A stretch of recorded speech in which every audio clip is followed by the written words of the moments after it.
হঠাৎ করে ভগবান নিজের থেকে যেচে প্রশ্ন করছে, আচ্ছা সুদামা, তুমি যে আমার দিকে একদৃষ্টে তাকিয়ে আছো, কি দেখছো বলো তো ভাই? সুদামা বলছে, জানো তো, আচ্ছা তোমার নামটাকে বলো দেখি। কৃষ্ণ বলছে, আমাকে তো অনেক লোকে অনেক নামে ডাকে, আমার তো সাধারণত 108টা নামেই লোক জানে, কিন্তু তুমি কোন নামে ডাকবে? সুদামা বলছে, তোমার 108টা নাম? বাবা, আমার একটাই নাম সুদামা। আচ্ছা, এই 108টা নামের মধ্যে তোমার সব থেকে পছন্দের নাম কোনটা? ভগবান বলে, আমার সবই তো পছন্দের নাম। কেউ বলে গোবিন্দ, কেউ বলে মধুসূদন, কেউ বলে কৃষ্ণ, কেউ বলে নন্দনন্দন। হ্যাঁ, আমি সুদামা তখন বলছে, তাহলে আমি তোমাকে কৃষ্ণ বলেই ডাকি। হ্যাঁ, ওটাই বরং ভালো হবে, সবাই তোমাকে যে নামে ডাকছে ওই নামে। কৃষ্ণ বলছে, আমি কিন্তু আমার প্রশ্নের উত্তরটা পাইনি। আমি আশা থেকে দেখছি তুমি এক দৃষ্টে আমার দিকে তাকিয়ে আছো। কি ব্যাপার? আমার মাথার এই সোনার চূড়োটা তোমার পছন্দ হয়েছে? হাতের এই সোনার বাঁশিটা পছন্দ হয়েছে? কোনটার জন্য তুমি তাকিয়ে আছো বলো? সঙ্গে সঙ্গে সুদামা বলছে, না না, ওইসবের জন্য দেখিনি। আসলে কি জানো তো কৃষ্ণ, ঠিক আমাদের ঘরে, আমাদের তো গরিব মানুষ আমরা, আমাদের ঘরে একটা ছোট্ট ভাঙা সিংহাসন আছে জানো, সেই আসনে আমরা গোবিন্দ বলে একজনকে বসিয়ে রেখেছি। তাকে আমরা ভগবান বলি, তাকে সেবা দিয়ে আমরা প্রসাদ গ্রহণ করি। আমাদের সিংহাসনে যে মানুষটা বসে আছে, আর এখানে এসে আমি যে তোমাকে দেখছি, ওই সিংহাসনের মানুষটা তুমি একই রকম দেখতে। হ্যাঁ, একই রকম দেখতে। এই একই রকম দেখতে হওয়ার জন্যে আমি বারবার ধরে তোমার দিকে তাকাচ্ছি। হ্যাঁ, তুমি আমাকে বলো তো ভাই, তুমি কি সেই লোক? ভগবান মনে মনে ভাবছে, এত সহজে শুধু আমাকে ধরা দেওয়া যাবে না। চাইলেই কি ধরা দেওয়া যায়? হ্যাঁ, ডাকার মতো ডাকলে পরে সে কি ঘরে রইতে পারে? সহজে ধরা দেব না। আমি একটু বাজিয়ে দেখব না তুমি আমায় কতটা ভালোবাসো। কি লোকে বলে যে কষ্ট না করলে কৃষ্ণ পাওয়া যায় না, ভগবানকে পেতে গেলে কষ্ট করতে হবে, না হলে পাবেন কি করে? হ্যাঁ, কি করে পাবেন আমায় বলতে পারেন? যে মন্দিরটা বাড়িতে তৈরি করলেন, যে মন্দির ইট কাঠ চুন সুরকি টাইলস মার্বেল পাথর দিয়ে তৈরি করলেন, সেই মন্দিরের দাম বেশি না যে মন্দির ভগবান আমাদের দিয়ে পাঠিয়েছে সেই মন্দিরের দাম বেশি? যে মন্দির ভগবান আমাকে দিয়ে পাঠালো সেই মন্দিরটার দাম বেশি। যা আছে ব্রহ্মাণ্ডে তা আছে দেহভাণ্ডে। তাই যদি হয়, তাহলে যে মন্দির বাড়িতে তৈরি করেছি সেই মন্দিরে প্রত্যেক দিন সন্ধেবেলায় আমি ধূপ জ্বালাই, প্রদীপ জ্বালাই, ধুনো জ্বালাই। যে জড়জাগতিক মন্দির, যা নড়ে না চড়ে না সাড়া দেয় না, সেই মন্দিরে ধূপ জ্বালাই।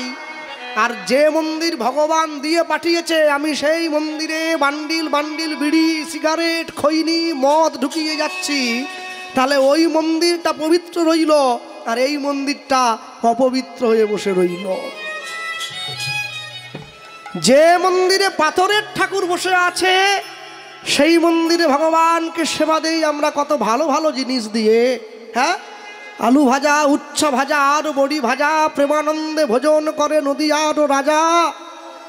ভজপতিত উদ্ধারণ শ্রী গৌর হরি। হরি বল, হরি বল।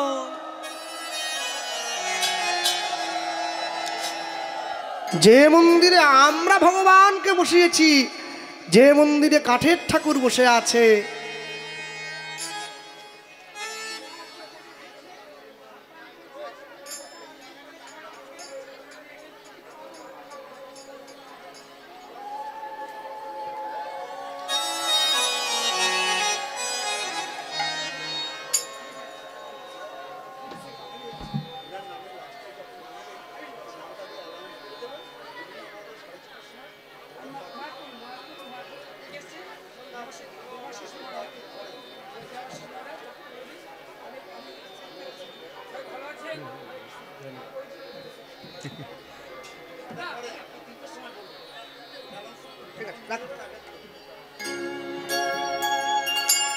তো এখন নিয়ে গিয়ে সম্মুখে দাঁড়িয়েছে, আর যেই কথা বলেছে, মনে রাখবেন, যে মন্দিরে কাঠের ঠাকুর বসে আছে, যে মন্দিরে পাথরের ঠাকুর বসে আছেন, সেই মন্দিরে ভগবানকে আমরা সেবা দেই কি দিয়ে? আলু ভাজা, উচ্ছা ভাজা আর বড়ি ভাজা, প্রেমানন্দে ভোজন করে নদীয়ারও রাজা, বলপতিতে উদ্ধার নসে গৌর হরি। তাহলে যে মন্দিরে পাথরের ঠাকুর বসে আছে সেই মন্দিরে ভগবানকে কত ভালো ভালো সেবা দেই, আর যে মন্দিরে সাক্ষাৎ ভগবান বসে আছে, হৃদয় মন্দির, সেই মন্দিরে আমি মাছ মাংস ঢুকিয়ে যাচ্ছি। মানুষের জীবন থেকে, মানুষের অন্তর থেকে ঈশ্বরের সত্তা অবলুপ্ত হলে মনুষ্যত্ব পশুত্বে পরিণত হয়। হরি বল, হরি বল। ভক্তমণ্ডলী মায়েরা, সুদামা কৃষ্ণকে সঙ্গে নিয়ে যাচ্ছে। তাহলে আমি তোমায় কৃষ্ণ বলে ডাকি, কৃষ্ণ বলে তুমি তো আমায় কৃষ্ণ বলে ডাকবে, কিন্তু আমি তোমায় কি বলে ডাকবো? কেন তুমি আমায় সুদামা বলে ডাকবে? বলে না, ওই নামটা ঠিক কেমন যেন একটা ভালো না। কি বলবো? কৃষ্ণ বলছে আমি তোমাকে আজ থেকে সখা বলে ডাকি, বন্ধু বলে ডাকি। হাতে হাতটা ধরে নিয়েছে ভগবান, হাতে হাত দিয়ে কথা দিচ্ছে, ভগবান কথা দিচ্ছে, আজ হতে বন্ধু হলাম, বন্ধু হলাম, আমি হলাম সখা, হলাম সখা। জীবনের অন্তিম দিনে, অন্তিম দিনে তুমি পাবে মোর দেখা, তুমি পাবে তাই দেখা। আজ হতে বন্ধু তুমি, আমি হলাম সখা, জীবনের অন্তিম দিনে তুমি পাবে মোর দেখা। সুদামা বলছে সখা, তুমি তো রাজার ছেলে, রাজ ঐশ্বর্যের মালিক, আমি তোমায় যখনই ডাকবো তুমি তখনই এসো। কিন্তু কৃষ্ণ বলে যখন ডাকবে কি, আমি তো তোমার সঙ্গে সব সময় আছি, ছিলাম, থাকবো। কিছুটা দূরে আরও হেঁটে এগিয়ে গেছে, আরও কিছুটা দূরে এগিয়ে যাওয়ার পরে যখন ঘন জঙ্গলের মধ্যে গিয়ে পৌঁছালো দুইজন, হঠাৎ করে কৃষ্ণ গিয়ে সুদামার সম্মুখে দাঁড়িয়ে বলছে, আচ্ছা সখা, হ্যাঁ বলো, আমার না বড্ড খিদে পেয়ে গেছে। হ্যাঁ, যদিও একাদশীর দিন খাই খাই করতে নেই, তবুও যেন মনে হয় খিদে একটু পাচ্ছে। হ্যাঁ, একাদশীর দিন খাই খাই করতে নেই, আমাদের তো আবার আলাদা ব্যাপার। হ্যাঁ, নিয়ম সেবা মাসেই দেখি বেশি বেশি খিদে পায়, এ বড় যন্ত্রণা। ও, একাদশীর দিনেই বেশি বেশি করে খিদে পায়, অন্য দিনে পায় না, পেট ভার। আসলে কি জানেন তো, সেইটা হচ্ছে কি, যে বাড়ির মায়েরা মাথার চুল বিক্রি করবে না, যে চুল কিনতে এসছে সে ওর বাড়ির সামনে গিয়ে ঘন্টি বাজাচ্ছে, বলে চুলের দাম 20,000। বলে ওরে আমরা বিক্রি করব না রে, নারী জাতি মাথার চুল বিক্রি করে না। আর যাদের মাথায় চুলই নেই, চুল বিক্রি করবে, ওর বাড়ির সামনে দিয়ে যাই না। তা আমার সেই দশা, যে একাদশী করবে না তার মোটেই খিদে পায় না, যে একাদশী করবে তার শুধু খিদে পাচ্ছে, বলে আর একটু খেলে ভালো হতো, আর একটু খেলে ভালো হতো, বুঝলে। কিছুটা দূরে যাওয়ার পর কৃষ্ণ সুদামার সম্মুখে দাঁড়িয়ে বলছে, সখা আমার বড্ড খিদে পেয়েছে, একটু কিছু খাওয়ার হবে? সুদামা বলছে, খেতে দেব, আমি তো কিছু আনিনি। হ্যাঁ, আমি যখন এসছিলাম না এই আশ্রমে, আমার মা আমাকে 4টে নাড়ু বানিয়ে দিয়েছে। শুধু নাড়ু নয়, নাড়ু বানিয়ে গোবিন্দকে সেবাও দিয়েছে, প্রসাদ আছে আমার কাছে, তার উপরে তুলসী পত্র দিয়েছে, তুমি কি একটা নেবে? কৃষ্ণ বলে দাও, হাতটা বাড়িয়ে দিয়েছে। নিজের আঁচল থেকে, কোচর থেকে নাড়ুর পুটুলিটা খুলে সুদামা একটা নাড়ু গোবিন্দের হাতে দিয়েছে। কত মজার ব্যাপার না? ভগবানের জন্য লাগানো ভোগ ভগবানকেই দিচ্ছে, ভগবান হাতটা বাড়িয়েছে, সুদামা নাড়ুটা দাও। যেই হাতে নাড়ুটা দিয়েছে সুদামা অমনি নাড়ুটা বদনে নিয়ে ভগবান বলছে শান্তি। সুদামা, অনেক দিন পর এত সুন্দর নাড়ু একটা আমাকে কেউ দিয়েছে জানো? আচ্ছা একটু জল দাও বন্ধু, একটু জল এনে দাও। সুদামা বলে তুই একটু বস, এই গাছের তলায় বস। শোন, তুই তো রাজার ছেলে, তুই কাজ করতে পারবি না, যত কাঠ আমি ভাঙবো সব।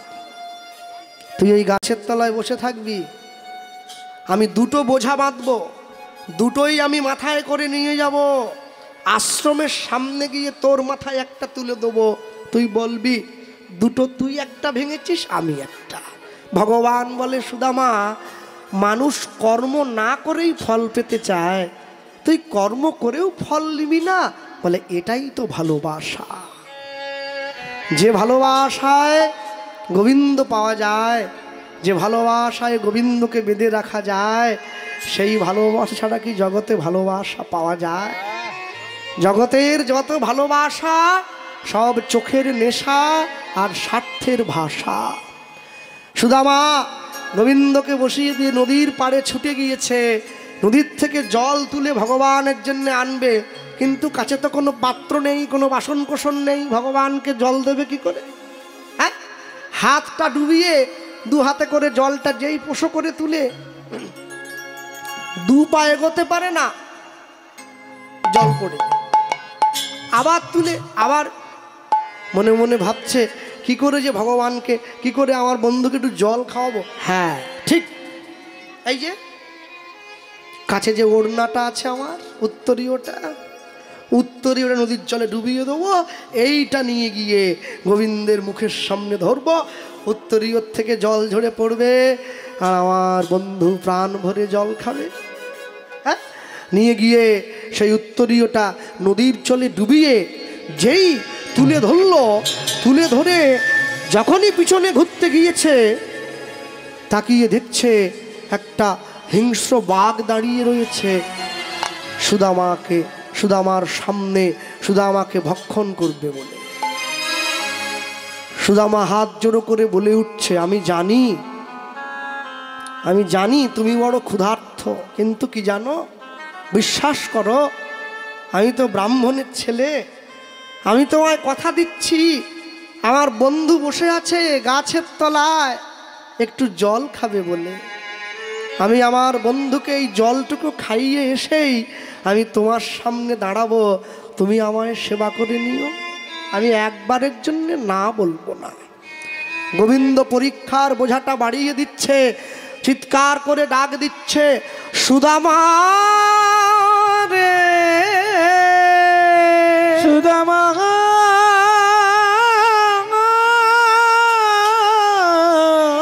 রে, সুদামা একটু জল দে ভাই। যেই গোবিন্দের ডাকটা সুদামার কর্ণমূলে প্রবেশ করেছে, সুদামা বাঘটার সামনে দাঁড়িয়ে বলছে, একটি বারের জন্য তুমি আমার পথটা ছেড়ে দাও, একটি বারের জন্য তুমি আমার পথটা ছেড়ে দাও, আমার ভগবান বসে রয়েছে, আমার বন্ধু বসে রয়েছে, আমি না গেলে কি করে? ভগবান গাছের তলায় বসে আছে, গাছের তলায় বসে যখনই সুদামার মনের এই অবস্থাটা ভগবান জানতে পারল, গোবিন্দের চোখে জল এসে গেছে।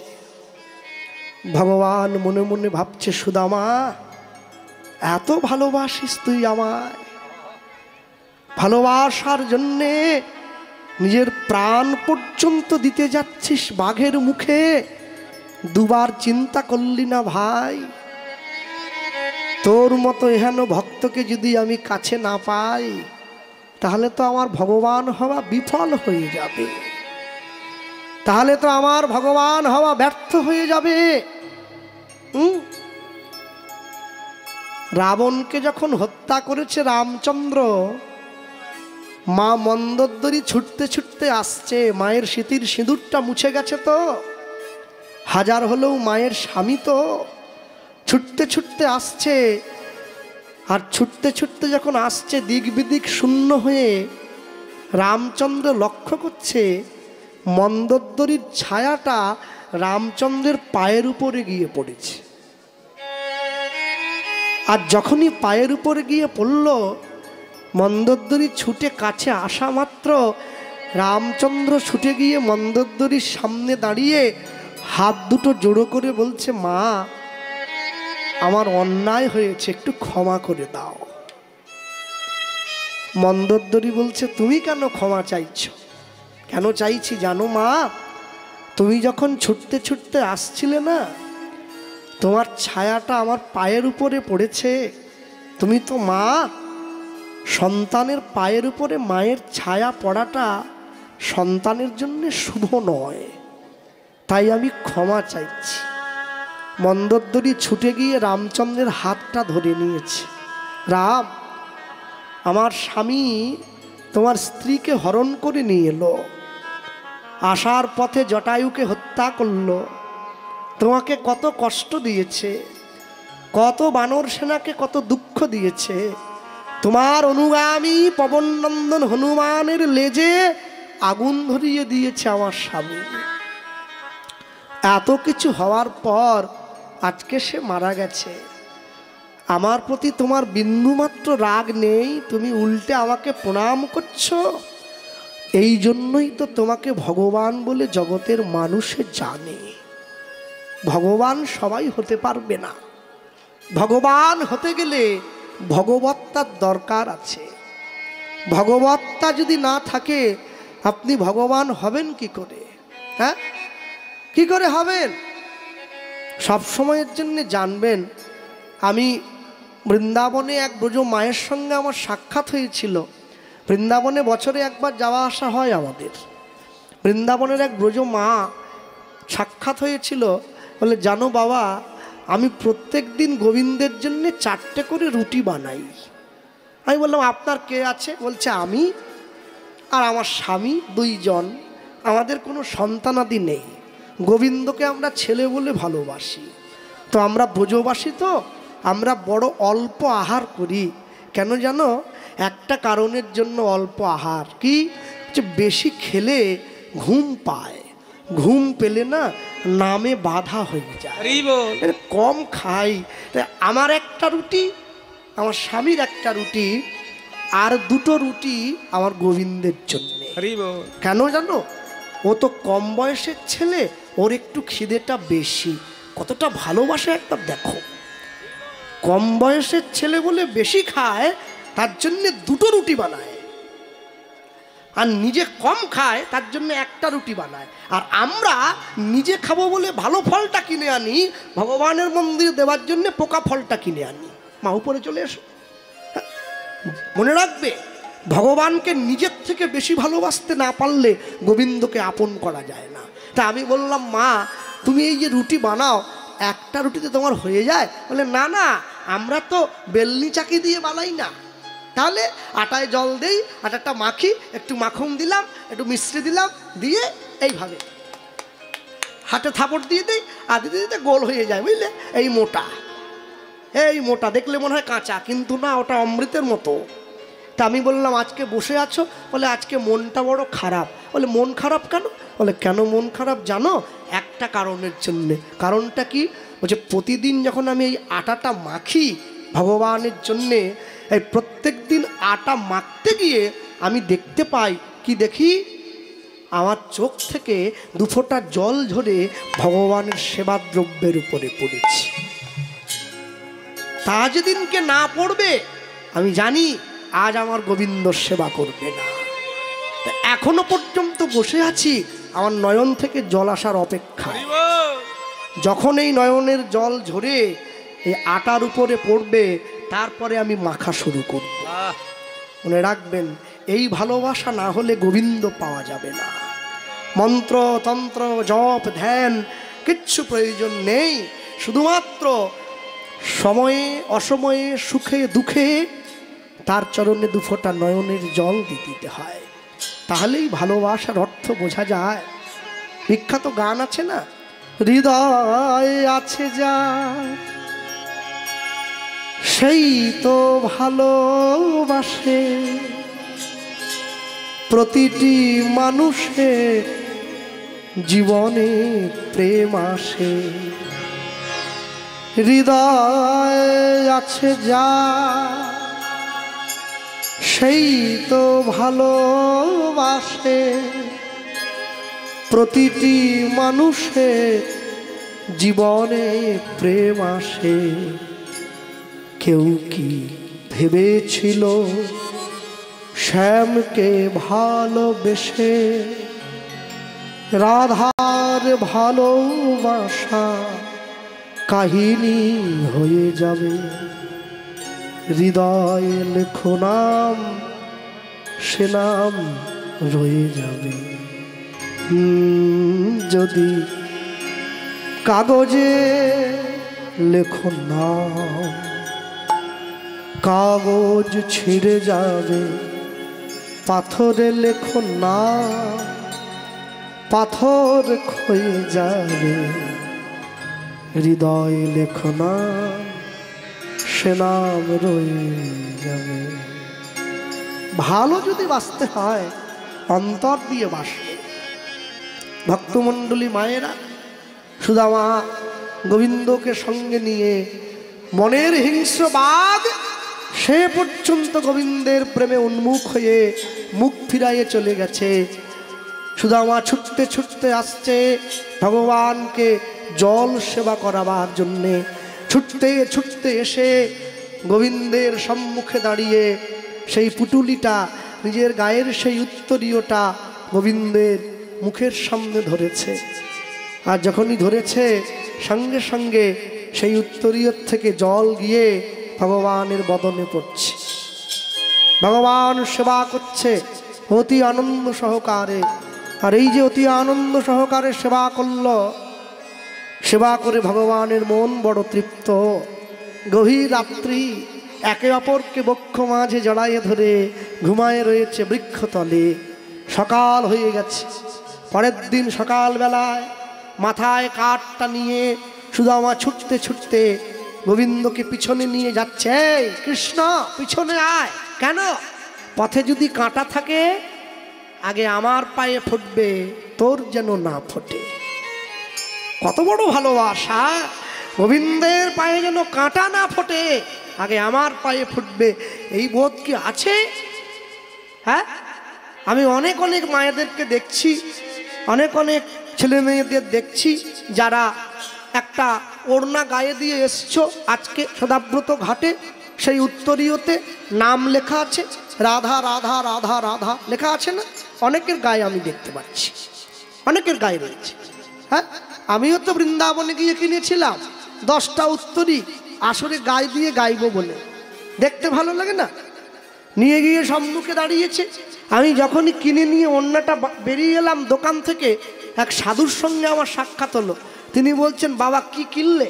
আমি বললাম 10টা উত্তরী কিনেছি। কি করবে? আমি বললাম, আমি গায়ে দিয়ে কীর্তন করি, তো এটা গায়ে দিয়ে গাইবো, দেখতে বড় ভালো লাগবে। বলছে, আচ্ছা একটা ওড়না কতদিন গায়ে দেবে? কটা আসর পড়বে? কেন 10-15টা আসর। বা ময়লা হবে না? হবে। তারপরে কি করবে? কাচবো, ধোবো, পরিষ্কার করবো। বলে কিরম করে কাচা ধোয়া করো? ওই তো বালতির মধ্যে সাবান দিয়ে দিই, তারপরে সাবান জলে গুলিয়ে আগে আগে কাচতাম।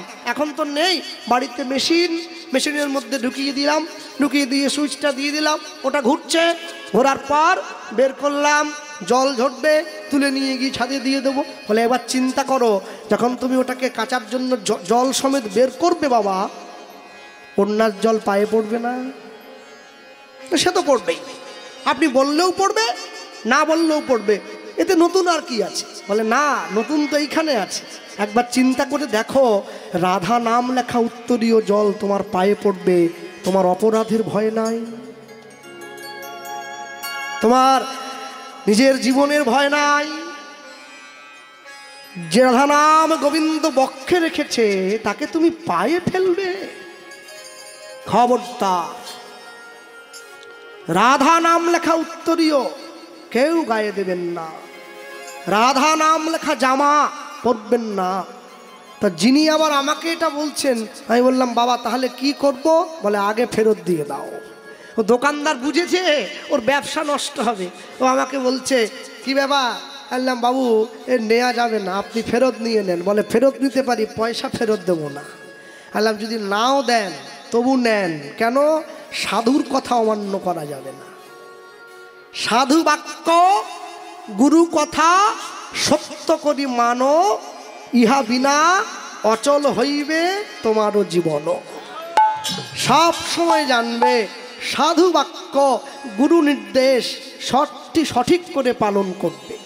বাড়িতে গুরুদেব এলে তাকে ভালো মন্দ খেতে দিলে, পনির পটল রসা করে দিলে, যখন গুরুদেব বাড়ি যাচ্ছে তার ঝুলিতে 1001 টাকা দিয়ে দিলে, বলে তো গুরু সেবা হচ্ছে।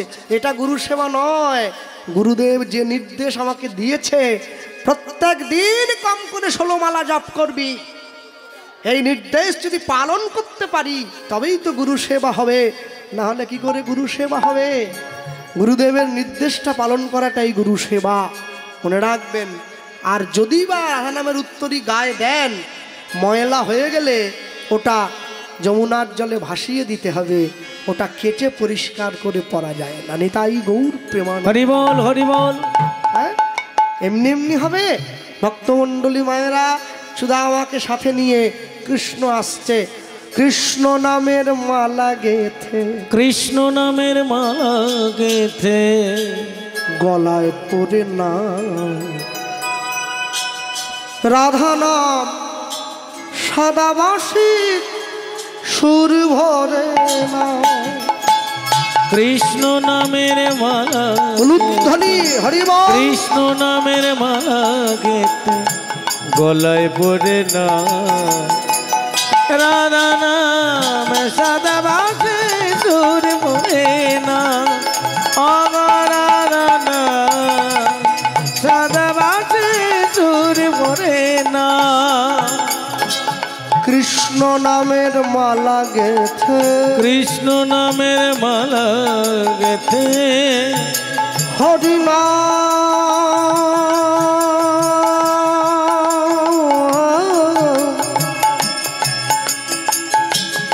গাহনা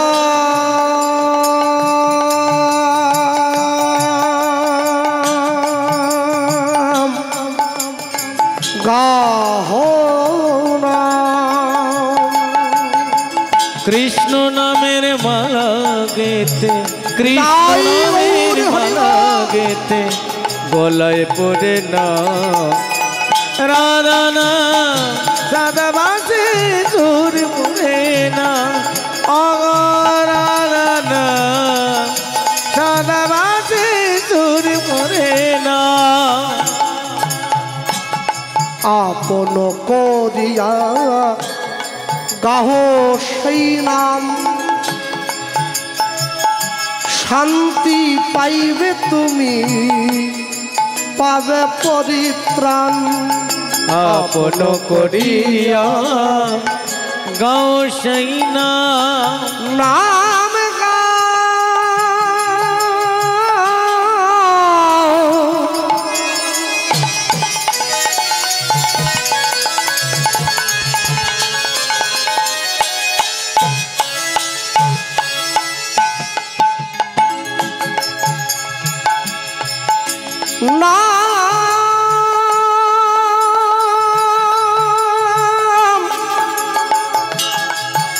নাম গাও,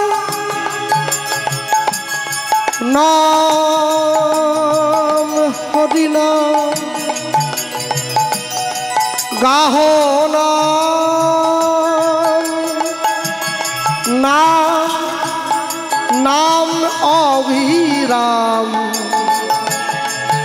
গাহ নাম অভিরাম।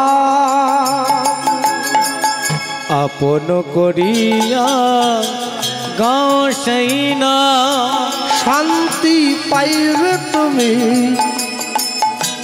পাবে ব্রজধাম। তোমার মানব জনম ধন্য হইবে, পাইবে মোক্ষ ধাম। তোমার মানব জন ধন্য হইবে, পাইবে মোক্ষ ধাম। মানব জনম ধন্য হইবে। যারা বসে আছেন এই জায়গায় তুলসীর মালা সবাই করবে, কেউ যেন বাদ না যায়, প্রত্যেকে বলবে। কোনো অজুহাত নয়, কোনো গল্প নয়, কোনো তর্ক নয়। তুলসীর মালা, আকাশের শোভা চাঁদ, চাঁদের শোভা তারা, বৃন্দাবনে কৃষ্ণ শোভা, নদিয়ার শোভা গোরা। গ্রামের শোভা বাড়ি আর রাস্তার শোভা গাড়ি, মুসলমানের শোভা তার বড় বড় দাড়ি। দেখো না, বাঙালি হিন্দুরা সংসারে পড়ে ভোগ করে কত জ্বালা, তবু তারা গলায় দেয় না দুফের তুলসীর মালা। হ্যাঁ, মালা পড়বে। যারা আমিষ খায় কণ্ঠের থেকে নামিয়ে পড়বে, যারা নিরামিষ খাচ্ছে কণ্ঠের সঙ্গে লাগিয়ে পড়বে। তবে কেন পড়তে বলছি জানেন? লাইনে দাঁড়ান, তবে তো ডাক পাবে। আজ হোক বা কাল, যারা আমেরিকার থেকে ইস্কনে এসছে মায়াপুরে, হরে কৃষ্ণ বলতে পারে না, বলে হরে কৃষ্ণ হরে কৃষ্ণ। হ্যাঁ, দুঃখ কি জানেন? ওরা বলতে পারে না তবু বলে। আমি বলতে পারি কিন্তু বলি না। যার বলার দরকার ছিল না সে বলছে, আর যার বলার দরকার সে যীশু খ্রিস্টের জন্মদিনে কেক কিনে খাচ্ছে। সাহেবের বড়দিনে আমি কেক খাবো কিসের জন্য? হ্যাঁ, আমার বাপ ঠাকুরদা কেউ সাহেব ছিল? আমার দাদু জীবনে লুঙ্গি পর্যন্ত পরেনি, বলে লুঙ্গি পরে মুসলমান, আর আমি সেই বাড়ির ছেলে হয়ে কেক খাবো? ছি ছি ছি, কখনো না। সব সময়ের জন্য মনে রাখবেন, যাই কিছু করুন না কেন, আপন করিয়া গাও সেই নাম উলুধ্বনি। শান্তি পাইবে তুমি, পাবে মোক্ষ ধাম। তোমার মানব জনম ধন্য হইবে, যাইবে ব্রজধাম। তোমার মানব জনম ধন্য হইবে, যাইবে ব্রজধাম। তোমার মানব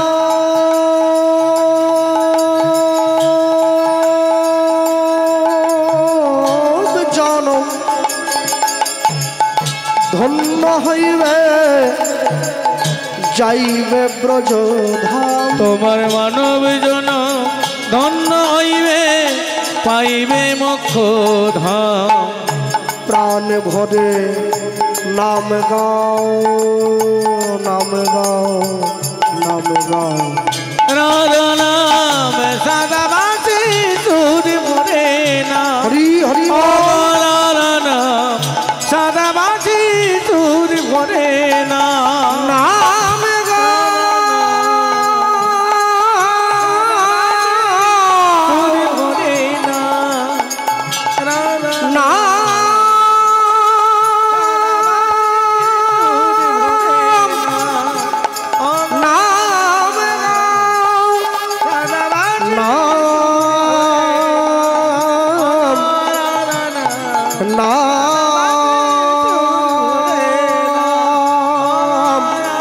হরি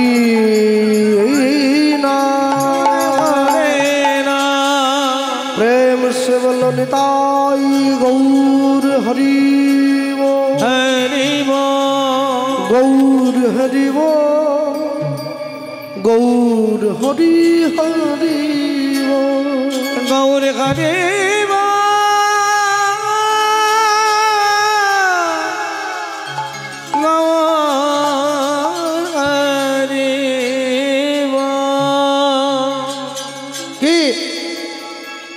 একসঙ্গে করে সুদামাকে সঙ্গে নিয়ে গোবিন্দ গুরুদেবের আশ্রমে ফিরে এসছে।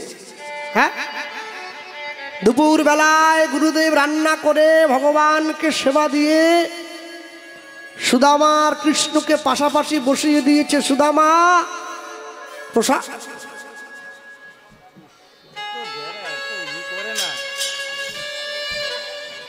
সুদামা প্রসাদ সেবা করো, আর কৃষ্ণকে নিয়ে একটু বসো।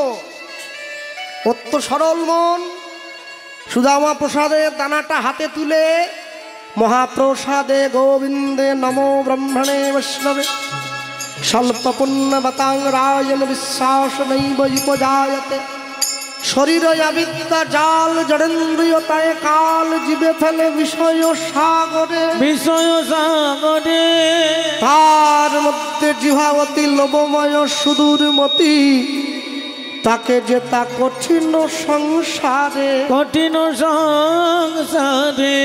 কৃষ্ণ বড় দয়াময় করিবারে জিহা জয় সপ্রসাদ অন্ন দিল ভাই, অন্ন দিল সেই অন্নামৃত পাও, রাধা কৃষ্ণের গুণ গাও, প্রেমে ডাক চৈতন্য নিতাই। প্রেমে ডাক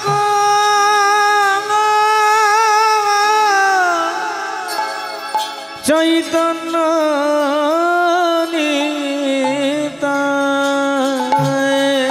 যেই সুদামা মাথায় তুলে সেই প্রসাদ গ্রহণ করতে গেছে, চোখ মেলে তাকিয়ে দেখে গোবিন্দ হাতটা বাড়িয়ে আছে। কি রে কৃষ্ণ, তুই এখনো খাসনি? না না, কি করে খাবো? আমার পাশে বসে একটা লোক যদি অনবরত আমার নাম নিয়ে শুধু আমাকেই নিবেদন করতে থাকে, তো তারটা না নিয়ে আমি কি আমারটা নিতে পারি? যেই কথা বলেছে, সুদামা বলছে তোকে বলিনি, আমাদের ঘরে যে ঠাকুরটা আছে আমি তাকে বলেছি। ভগবান বলে তাকে বলাও যা, আমাকে বলাও তা, দুটোই এক। সুদামা ভাবছে গোবিন্দ বোধহয় মজা করছে। আচ্ছা আচ্ছা আচ্ছা, গোবিন্দ বলছে সুদামা তুই তো সেদিন আমাকে নাড়ু খাওয়ালি, এত সুন্দর খেতে নাড়ুটা। আচ্ছা আজকে যে আমরা দুজন পাশাপাশি বসে সেবা করছি, আয় দেখি আমি একটু মেখে তোর মুখে দিয়ে দিই। গোবিন্দ নিজে হাতে প্রসাদের দানাটা মেখে সুদামার বদনে তুলে দিয়েছে। ভগবানের হাতের ছোঁয়া পাওয়ার পর সুদামার অন্তর কি আর স্থির থাকতে পারে? সুদামার অন্তর কৃষ্ণ প্রেমে ব্যাকুল হয়ে উঠেছে। ছুটে গিয়ে গোবিন্দকে বুকে জড়িয়ে ধরেছে।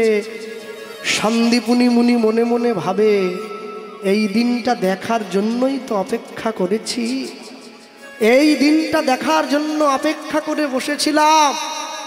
যারা বসে আছেন মনে রাখবেন, কৃষ্ণকে ভালোবেসে সুখ হওয়ার কথা নয়। কেন জানো? কৃষ্ণ তো বিষয়, বিষয় ভালোবেসে কি সুখ হয়? আশ্রয়কে শ্রীমতী রাধা রানী যে আশ্রয়। আচ্ছা তাহলে আশ্রয় যদি পাশে থাকে, তাহলে বিষয়কে ভালোবেসে সুখ কেন? মনে রাখবেন, সুখ কেন জানেন? একটা কারণের জন্য সুখ। এই পৃথিবীতে যত জীব জগৎ আছে, যত প্রাণীকুল আছে, সব থেকে বেশি শক্তি কার গায়ে আছে বলো তো? সব থেকে বেশি শক্তি আছে হাতির গায়ে, সব থেকে বেশি জোর। কেননা হাতি নিজের দেহটা দেখতে পাবে না বলে ভগবানও চোখটা ছোট করে বানিয়েছে দেহের তুলনায়। আবার পিছনে বড় দুটো কান দিয়েছে যেন দেহটা দেখতে না পায়। হাতি যদি নিজের দেহ নিজে দেখতে পায়, তাহলে জগৎ একবার প্রলয় ঘটিয়ে ছেড়ে দেবে, এত বড় দেহ। হ্যাঁ, মনে রাখবে, জগতের যত জীব সব থেকে হাতির দেহে শক্তি বেশি আছে। 10,000 হাতির গায়ে যে শক্তি আছে, এক ইন্দ্রের ঐরাবতের অঙ্গে সেই শক্তি আছে। 10,000 ঐরাবতের অঙ্গে যেই শক্তি আছে, এক ইন্দ্রদেবের হাতের বজ্রে সেই শক্তি আছে। 10,000 ইন্দ্রদেবের বজ্রে যেই শক্তি আছে, এক দেবাদিদেব মহাদেবের ত্রিশূলে সেই শক্তি আছে। 10,000 দেবাদিদেব মহাদেবের ত্রিশূলে যেই শক্তি আছে, এক নারায়ণের সুদর্শন চক্রে সেই শক্তি আছে। 10,000 নারায়ণের সুদর্শন চক্রে যেই শক্তি আছে, এক গরুর পাখির দেহে তার অধিক শক্তি লুক্কায়িত আছে। 10,000 গরুরের দেহে যে শক্তি আছে, এক ব্রহ্মার কমণ্ডলতে সেই শক্তি লুক্কায়িত আছে। 10,000 ব্রহ্মার কমণ্ডলে যে শক্তি আছে, এক মহাদেবের ত্রিলোচনে সেই শক্তি লুক্কায়িত আছে। 10,000 মহাদেবের ত্রিলোচনে যেই শক্তি লুক্কায়িত আছে, এক ভগবানের মুরলীর ধ্বনিতে সেই শক্তি লুক্কায়িত আছে। 10,000 গোবিন্দের মুরলীর ধ্বনিতে যেই শক্তি আছে, এক রাধারানীর চরণ তলে তার থেকে অধিক শক্তি লুক্কায়িত। নিতাই গৌর প্রেমানন্দে হরি বল। সেই রাধা চরণ যা পাওয়ার জন্য গোবিন্দ ব্যাকুল, যা পাওয়ার জন্য ভগবান সদা সর্বদা ব্যস্ত। যখন নিভৃত নিকুঞ্জ কাননে রাধারানীর চরণটা বক্ষ মাঝে জড়িয়ে ধরে। তারপরও রাধারানী বলে, আমি আলা ভোলা গোয়ালিনী, কৃষ্ণ সেবার কিবা জানি। এই সরলতা, এই নিরহংকার মনোভাব, এটাই যেন কখন তাকে গোবিন্দের প্রিয় পাত্র করে দিয়েছে আমরা কেউ কিন্তু তা জানি না। যারা আমরা ভজন ভক্তি পথে আছি, যারা ভগবানের নাম সাধনে যুক্ত, ভক্তদের মধ্যেও এক প্রকার অহংকার আছে, একে ভজনীয় অহংকার বলা হয়। আমি সবার উদ্দেশ্যে হাত জোড়ো করে বলবো, দয়া করে এই ভজনীয় অহংকার থেকে নিজেকে দূরে রাখবেন। যেরকম, আচ্ছা দিদি ভাই আপনি কোথাকার দীক্ষিত? বলে আমি গৌড়ীয় মঠ। ও, তাহলে আপনার তিলকটা সাদা, গৌড়ীয় মঠ। আর আমি রাধাকুণ্ড মুরারি আমার কাছে আশ্রিত, আমার তিলকটা দেখ কালো। সাদা তিলক মানে কেমন যেন একটা ফ্যাকাশে। তিলক যত গাঢ় হবে প্রেম তত গাঢ় হবে। এই যে ভজনীয় অহংকার, এ আমাকে টেনে নিচে নামিয়ে দিচ্ছে একটু একটু করে। আপনি সিদ্ধ অন্নপন্ন আতপন্ন, বলে আমি তো আতপন্ন পেতে পারি না, শরীর খারাপ হয়ে যায়, আমি সিদ্ধ। সিদ্ধ আমি আতপন্ন 365 দিন, আপনার হবে না, হবে না। এই যে ভজনীয় অহংকার আপনাকে একটু একটু করে নিচের দিকে নিয়ে যাচ্ছে। কেন জানেন? আশ্চর্য কি, বললি ব্যথা লাগে প্রাণে। সব থেকে বড় দুঃখ কি জানেন? হ্যাঁ, বৃন্দাবনে 3 কোটি গোস্বামী প্রভু ভক্তদের কাছ থেকে চেয়ে চিনতে 40,000 টাকা ভিক্ষা করেছিলেন একটা মন্দির বানাবেন বলে। তো তার তো কেউ নেই 3 কুলে, কাকে দেবেন? 3 কোটি গোস্বামী প্রভুকে লোকে চট বলতো, চট বাবা। চট গায়ে দিয়ে ঘুমিয়ে থাকতো শীতকালে। তাহলে যার পরনের পোশাক নাই সে চিন্তা করলো এই 40,000 টাকা, এর আসতে কত বছর আগে, তে টাকা নিয়ে আমি কি করব? আর কাজ করি, আমাকে আমার এক শিষ্য আছে, ও আমার কাছে কাছে ঘুরে ঘুরে বেড়ায়, তো এই টাকার থলিটা বরং ওর কাছে রেখে দেই, যখন এক জায়গা হবে মন্দির একটা বানাবো। শিষ্যকে দিয়ে বলছে, হ্যাঁ রে এই এই পুটুলিটা ধর। বলে বাবা এর মধ্যে কি আছে? বলে 40,000 টাকা আমাকে লোকে ভিক্ষা দিয়েছে, একটা মন্দির বানাবো, তোরা থাকবি, শিষ্যরা আসবে, আনন্দ হবে। ও বাবা, ওকে টাকা দিয়েছে? রাত্রেবেলা গুরুদেব ঘুমোচ্ছে, ও পুটলি নিয়ে পালিয়ে গেছে। পরের দিন সকালবেলায় বাকি শিষ্য ধরেছে, গুরুদেব ছি ছি ছি ছি, মানুষ চিনতে পারলেন না গুরুদেব, কাকে দিলেন? গুরুদেব বলে তারপর? বলে তারপর আবার কি, আমাদের দিতে পারতেন। বলে তারপর? বলে আমাদের দিলে আমরা গুছিয়ে রাখতাম। বলে তারপর? আরে কি তারপর? গুছিয়ে রাখলে মন্দির হতো। বলে তারপর? তারপরে আর কি, সব শিষ্যরা আসতো। বলে তারপর? তারপর সেই মন্দিরে প্রসাদ দেওয়া হতো। বলে তারপর? কুপন কাটতাম 80 টাকা করে। তারপর সেইখান থেকে রোজগার হতো। বলে তারপর? বলে তারপর তারপর করছেন কেন? লাস্টে গোস্বামীপাদ বলছেন, আমার টাকায় তোরা মন্দির করতি, বাঙাল মানুষ তো, আমার টাকায় তোমরা মন্দির বানাইতা, তারপরে আমি মরে যাইতাম, আর আমারে তোমরা ফেলাই দিতে যমুনায়, ফেলাইয়ে দিয়া সেই মন্দির লইয়া মারামারি করতা। আমি বসবো চেয়ারে, সে কয় আমি বসুন চেয়ারে। ও গেছে, আপদ গেছে, যাক 40,000 টাকা গেছে, যাক চলে গেছে, যাক হয়ে গেছে। বুঝলে, এই হচ্ছে সাধু, এই হচ্ছে গুরু। সব সময়ের জন্য জানবেন, ভগবানকে ভালোবাসতে গেলে অন্তর দিয়ে বাসবেন, কোনো কিছুর বিনিময়ে নয়। হৃদয়ের বিশুদ্ধ ভালোবাসা, তার চরণতলে দিয়ে তাকে ভালোবাসতে হয়। এতেই মানব জীবনের চরম পরাকাষ্ঠা। বিদ্যা শিক্ষা শেষ করে সুদামা ঘরে ফিরে এসেছে, কৃষ্ণ নিজের রাজত্বে ফিরে গিয়েছে, দ্বারকার রাজা হয়েছে। 16,108 মহিষী, 56 কোটি যদুকুলকে নিয়ে সংসার করছে। আর এইদিকে সুদামা ঘরে ফিরে এসছে। যতদিন যায় আরো গরিব হয়ে যায়, যতদিন যায় আরো গরিব হয়ে যায়। হ্যাঁ, একটু একটু করে গরিব হচ্ছে। কদিন পরে তো আপনাদের সঙ্গে আবার দেখা হবে সামনে। জায়গাটার নাম কি গো? নাটাগাছি। নাটাগাছি, হ্যাঁ দেরি আছে যদিও, নাটাগাছিতে।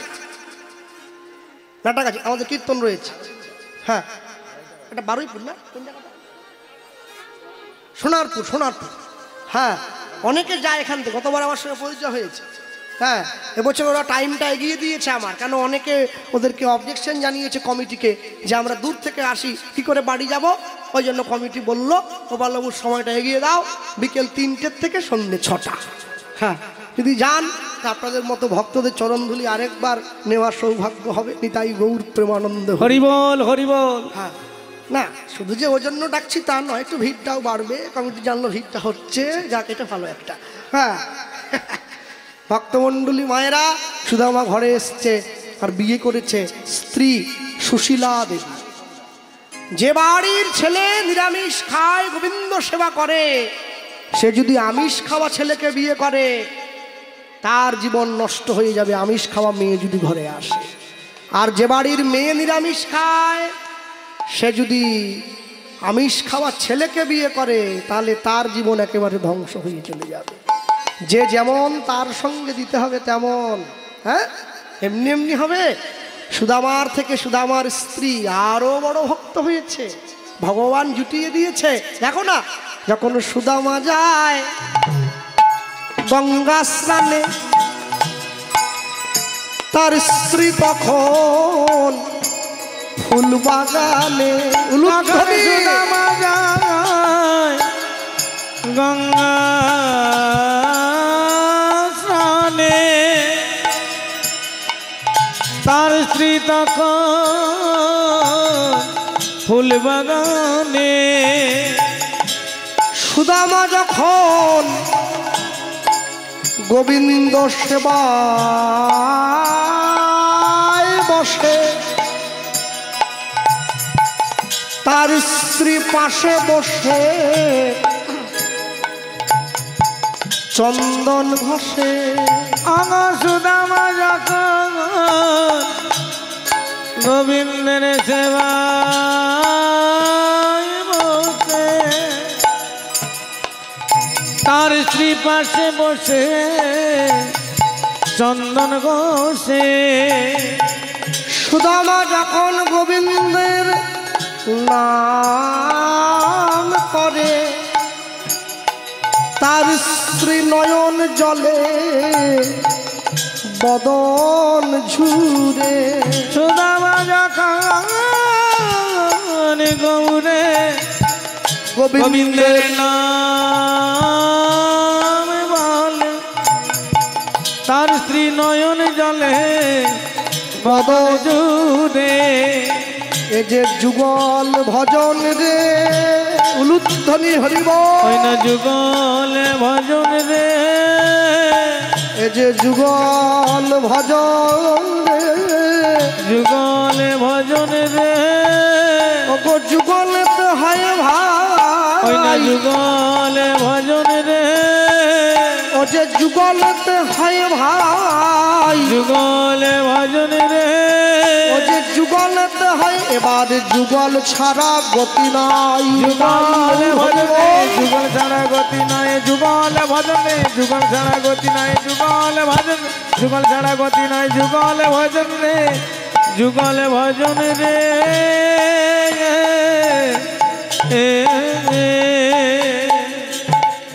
একদিন দুদিন 3 দিন 4 দিন করতে করতে করতে করতে আস্তে মনে রাখবেন, ভগবানের সঙ্গে প্রেম করলে প্রেম বেড়ে যায়, মানুষের সঙ্গে প্রেম করলে প্রেম কমে যায়। আগে তো আমি জল দিয়ে তিলক করতাম, তারপর সাদা মাটি দিয়ে করতাম, এখন রাধাকুণ্ডের ধুলি দিয়ে করি, তাহলে প্রেম বাড়লো না কমলো? আগে তো লুকিয়ে লুকিয়ে প্রসাদ পেতে যেতাম মহোৎসবে, এখন একবারে সবার সামনে দিয়ে চলে যায়, যে যা বলছে বলুক গিয়ে, তাহলে প্রেম বাড়লো না কমলো? হ্যাঁ, আমাদের বাড়িতে নিয়ম আছে, প্রত্যেক দিন সন্ধ্যেবেলা বাড়ির সকলকে নাম গাইতে হবে, করতাল নিয়ে বসে, যাই থাকুক না কেন।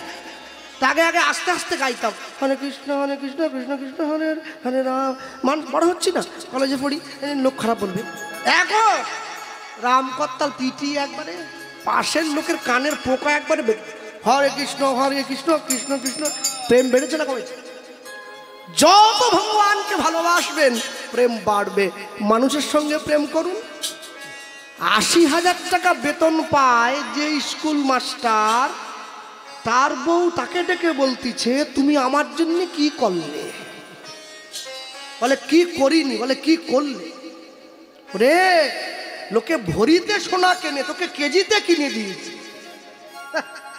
ও সঙ্গে সঙ্গে উদাহরণ দিচ্ছে, পাশের বাড়ির টোটোওয়ালা মদন, এ জায়গা মদন নাই তো, বেঁধে গেল নাকি, সমস্যা হয়ে যাবে আবার। টোটোওয়ালা মদন ওর বউকে কত কিছু কিনে দিল মেলায় গিয়ে গো। সদাব্রত ঘাটে মেলা বসেছে, হাওয়াই মিঠাই খাওয়াচ্ছে, সোনপাপড়ি